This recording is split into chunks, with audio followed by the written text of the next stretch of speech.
pendant les 3 années de ministère public de Jésus, il a été accompagné tous les jours par beaucoup de monde. Ce qui me fascine, c'est la composition de ces foules. Les types de personnes qui composaient ces foules autour de Jésus. Parce que la composition de ces foules est la même que la composition de nos églises. Et dans ces foules, il y avait des curieux. J'ai noté qu'il y avait des sceptiques critiqueurs. Il y a les inconditionnels. Il y a ceux qui sont en recherche. Il y avait ceux que j'appelais les pleins de foi. Foi, F-O-I. Et puis il y a ceux que j'appelais les là par hasard. On va essayer de décrire pour que chacun se dise comment est-ce que j'ai suivi Jésus cette année. Et puis il faut essayer de se dire qu'est-ce que je veux pour l'année à venir. Qu'est-ce que je veux pour ce cycle à venir? Comment est-ce que je veux suivre Jésus? Parce que n'oublions pas que dans cette foule, il y a ceux aussi qui, à un moment donné, ont décidé d'abandonner Jésus, de dire « bon, je ne le suis plus ». C'est aussi un choix qu'il faut assumer si on veut le prendre. On va commencer par les inconditionnels. L'exemple que j'ai pris pour illustrer cette première catégorie de personnes, c'est les 12. Les 12 disciples, Judas hormis évidemment.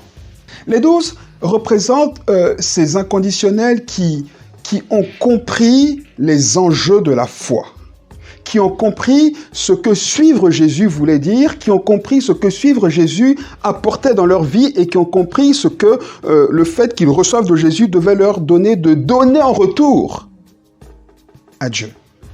Évidemment, leur engagement. Rappelez-vous qu'il y en a un qui disait un jour, « Seigneur, mais nous, on a tout laissé pour te suivre. » Les inconditionnels sont pour nous le modèle.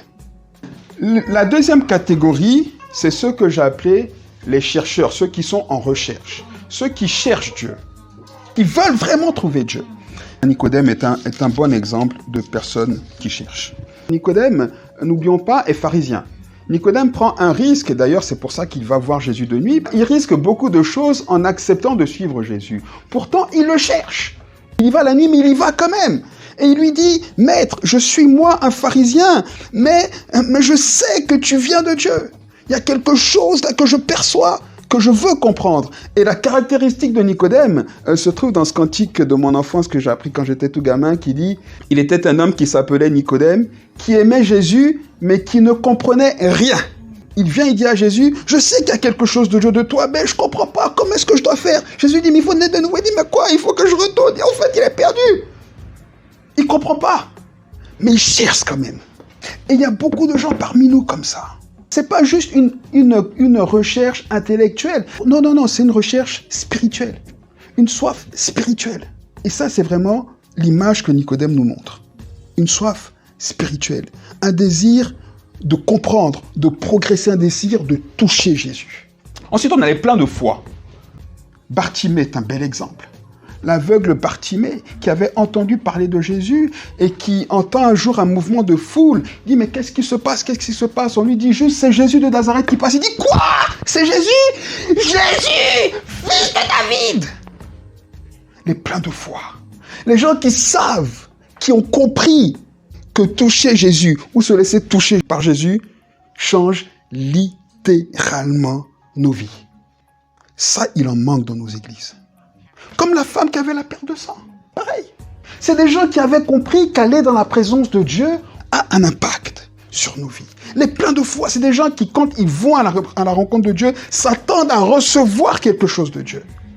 Il faut aller dans la présence de Dieu en disant « Seigneur, je m'attends à toi aujourd'hui. Et puis demain encore, je m'attends à toi aujourd'hui. Et puis demain encore, je m'attends à toi aujourd'hui. » C'est ça la foi. Donc les pleins de foi, ils s'attendent à Dieu tous les jours.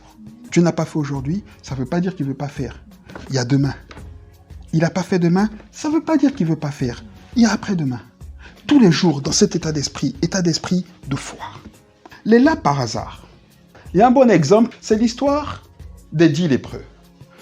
Ce que j'ai trouvé intéressant dans cette histoire, quand j'ai relu, c'est que la Bible dit que le groupe des lépreux sont allés ensemble vers Jésus. Mais quand je lis bien cette histoire, je me rends compte que il y en avait un qui était un plein de foi et que les 9 autres étaient des là par hasard. C'est celui qui disait, moi j'ai entendu Jésus, venez, on y va, venez, on y va. Les autres ils disaient, mais de toute façon on est ensemble, de toute façon on n'a rien à perdre, bon s'il y va, bon alors on se suit. Et ils criaient, puis ils faisaient comme, oui, mais aide-nous, sauve-nous, ils sont allés, mais venez, on y va. Il y avait un moteur, et c'est le moteur parce qu'il était là par la foi. Quand il était guéri, il a dit, mais ça a marché, il a couru vers Jésus. Les autres ont dit, mais peut-être qu'on va retourner, il va trouver que on n'est pas comme il faut, peut-être que ça va revenir. Bon, mais c'est des là par hasard. En fait, ils ne savent pas pourquoi ils sont là comme ça. Ils profitent de la grâce et puis la grâce n'a aucun sens pour eux. Oh, s'il m'a donné aujourd'hui, bon. Et même quand Jésus donne,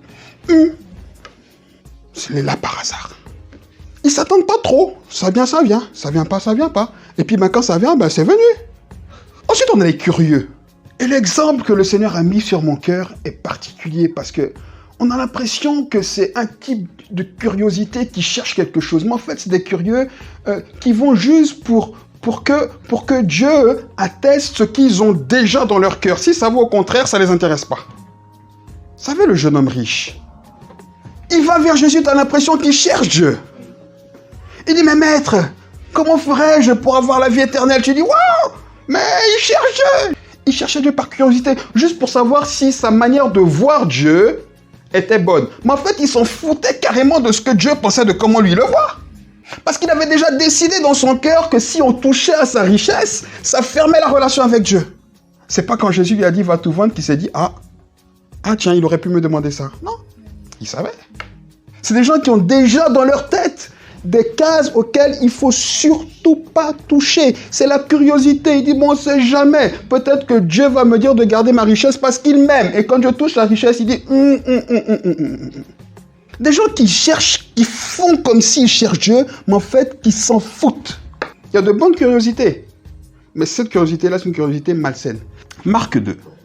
Jésus se trouve dans la maison de Pierre. Encore, il y avait une foule. Dans cette foule-là, il y a un groupe de personnes qui nous intéressent. C'est les sceptiques critiqueurs. La meilleure image, c'est les pharisiens et les scribes dans la Bible. Ils remettent toujours tout en question. Toujours.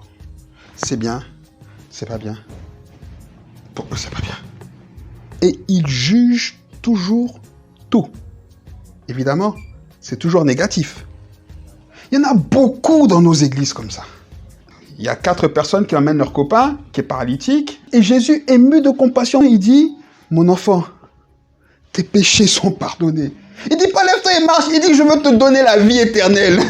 Je veux que tu aies la vie pleine. Et ils ne comprennent pas. Les sceptiques critiqueurs, ils sont là. Ils disent mais comment cet homme peut-il parler ainsi? En fait, ils n'ont aucune compassion. Ils ne comprennent rien. C'est jamais bon. Ils ne comprennent pas que Jésus, il a à cœur la personne, le salut de la personne. Non, mais il se prend pour qui? Ils s'en foutent même du gars. Il souffre pas. Il vient d'où? Il est guéri. C'est pas leur problème. Eux, ils voient tout ce qui est mal. Mais comment peut-il parler comme ça? Mais pour qui il se prend? Jésus dit, mais écoutez les amis, qu'est-il plus facile de dire entre tes péchés te sont pardonnés et lève-toi et marche? Dites-moi. Il dit donc maintenant, afin que vous sachiez que le Fils de l'homme a sur la terre le pouvoir de pardonner les péchés, je te l'ordonne, lève-toi et marche. Le gars se lève, il marche. Il joint l'acte à sa parole. Mais vous croyez que les sceptiques qui sont convaincus? Non. Ils restent sceptiques et plus critiqueurs que jamais. Ce que je ne comprends pas, chez nous en Côte d'Ivoire, on dit tu n'aimes pas, mais tu laisses pas.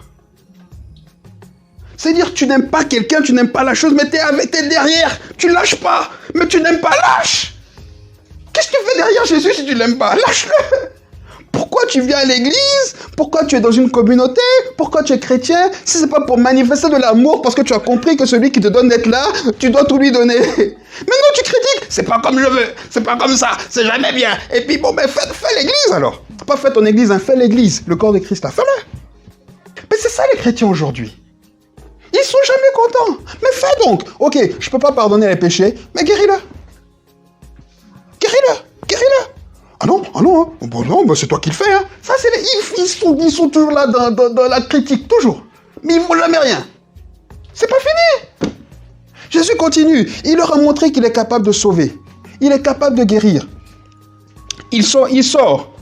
Encore une foule vient à lui. Il enseigne. Il voit Matthieu, Lévi, qui est derrière son poste de péager. Il dit, viens, je vais te sauver, moi. Ils vont chez Matthieu, ils mangent ensemble.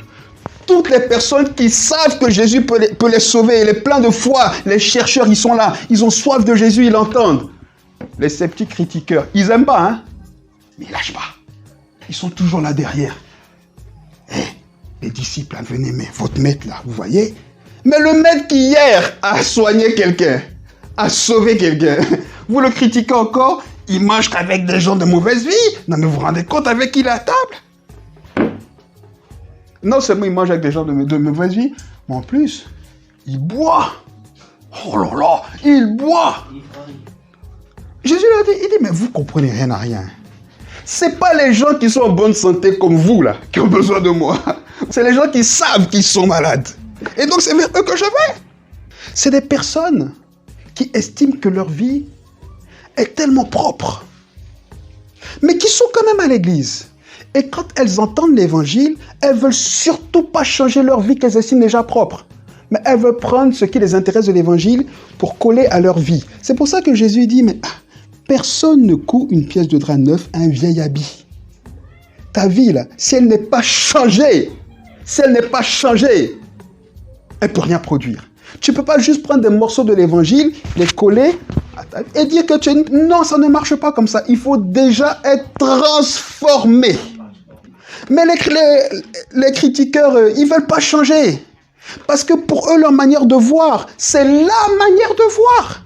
Et d'ailleurs, dans Luc 18, Jésus dit encore une parabole en vue de certaines personnes se persuadant qu'elles étaient justes et ne faisant aucun cas des autres. C'est-à-dire que les autres ne les intéressent même pas. Moi, me remettre en question, mais toi, si, il y a un truc qui va pas, mais c'est toi qui est pas bien. Tu me dis quoi? Moi, je suis trop bien, moi. Écoutez ce qu'il dit. Le pharisien debout, il prie. Il dit, oh Dieu, je te rends grâce de ce que je suis pas un homme comme le reste des hommes. Eux, c'est des voleurs. Ils sont injustes, ils sont adultères. Et même ce publicain-là, regarde-le. Moi, je suis un gars bien spécial. Moi, tout passe par moi. Rien de ce qui est bien ne peut être contraire à ce que je dis. Moi, je suis la sagesse, la connaissance. Je suis.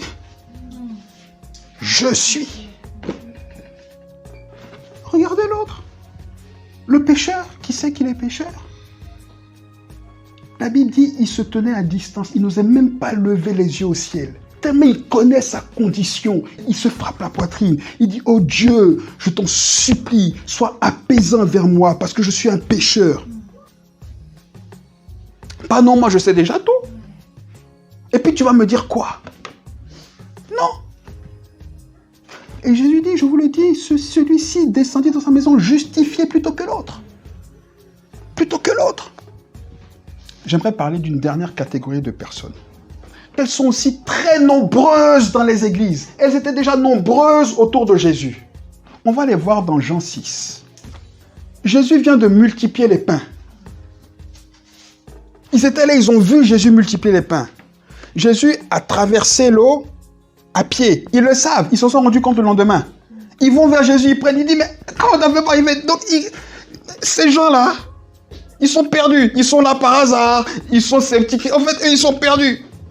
Jésus commence à leur expliquer, il dit, mais vous ne me cherchez pas parce que je peux vous donner la vie éternelle. Vous me cherchez parce que je peux répondre à vos besoins charnels là. Mais c'est pas aller plus loin que ça. Il dit, ok, mais qu'est-ce que tu peux faire pour nous prouver que toi, tu es vraiment capable de faire ça? Il dit, mais tout ce que j'ai fait là, c'est pas suffisant. Il dit, ok, je ne vous donnerai plus aucun signe. Il commence à remettre Jésus en question. Jésus leur dit, moi, je suis le vrai pain de vie.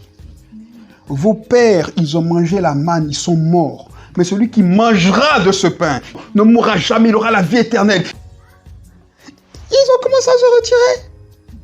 Ils disent, mais ce qu'il dit là, c'est trop dur. Ces paroles-là, qui peut écouter ça? Non, ça nous, c'est pas pour nous. Jésus lui a dit, même verset 60, il dit, ça vous scandalise? Mais c'est rien ça. Parce que c'est par l'Esprit de Dieu qu'on peut comprendre ces choses-là. C'est parce que vous n'êtes pas l'Esprit de Dieu. Non, c'est bon, nous on s'en va. Non. Et Jésus se retourne vers les 12. Il dit, et vous faites quoi? C'est Pierre qui dit, à qui irions-nous? tes paroles, là, elles sont dures. Elles ne sont pas dures. On les trouve mauvaises. On les trouve ce qu'on veut, comment, de quelque manière qu'on peut les prendre ou quoi. Elles sont la vie éternelle. Mais aujourd'hui, les chrétiens, que j'appelle les susceptibles, les chrétiens susceptibles, tu ne peux rien leur dire. Attention à ta vie, fais attention, Dieu n'aime pas ça. Oh oui, mais moi je m'en vais. Oh mais ça c'est quoi? Ça c'est n'importe quoi. Ici c'est la loi, ici c'est... Oh, on nous manipule. On vous manipule tout le temps. Mais allez, on ne vous manipule pas. C'est ce que Jésus dit. Il dit c'est dur, mais partez. Allez. Allez. Allez. On ne peut plus rien dire aux chrétiens, c'est ça l'église. Donc on va venir danser des danses obscènes à l'église, faire ce qu'on veut, et puis on va dire non mais ils sont pécheurs, c'est l'hôpital, ils vont être guéris. Non frère, il n'y a pas de problème, non, non. Et puis c'est ça. Tu viens prier, tu donnes ta dîme, tout, et tu vas voler toute la semaine, et puis on t'accepte, on te dit rien. Ta vie ne change pas. Puis on dit non, mais on comprend, il faut laisser le temps, tu sais. C'est ça que vous voulez. C'est pour ça que Jésus a souffert. On ne peut plus rien dire. Dès que tu confrontes un chrétien avec un point qui est un problème dans sa vie, il commence déjà à te menacer. Ah si c'est ça, moi je m'en vais. Ah non, non, moi ça vraiment je ne suis pas d'accord. Mais ce n'est pas un syndicat là. C'est pas un syndicat. C'est pas l'entreprise de mon père. Il n'y a pas d'action à acheter, il n'y a rien à vendre. Il n'y en a pas. Celui qui n'aime pas, il s'en va. Quand le peuple d'Israël dit à Samuel, écoute, tu as vieilli, tu vas partir. Tes enfants là, c'est n'importe quoi. Donne-nous un roi. La Bible dit que Samuel l'a très mal pris parce qu'il a pris pour lui. Dieu dit à Samuel, c'est pas toi le problème. C'est contre moi qui se rebelle. Ils ont toujours été comme ça. Mon travail, c'est de vous entretenir. Mon travail, c'est de vous enseigner. Mon travail, c'est de venir vous dire quand ça va pas. Mais si quand je viens vous dire, vous me dites, attention, tu me dis pas ça parce que moi je m'en vais. Je fais quoi? Ok, maintenant que j'ai dit tout ça, mettons-nous devant Dieu. Comment est-ce que tu as suivi Jésus durant toute cette année? Et qu'est-ce que tu veux changer? Si tu as envie de changer. Après, encore, on l'a dit, il y a encore le choix de dire, ok, tes paroles sont trop dures. Mais si tu sais que ces paroles-là, c'est la vie éternelle, positionne-toi.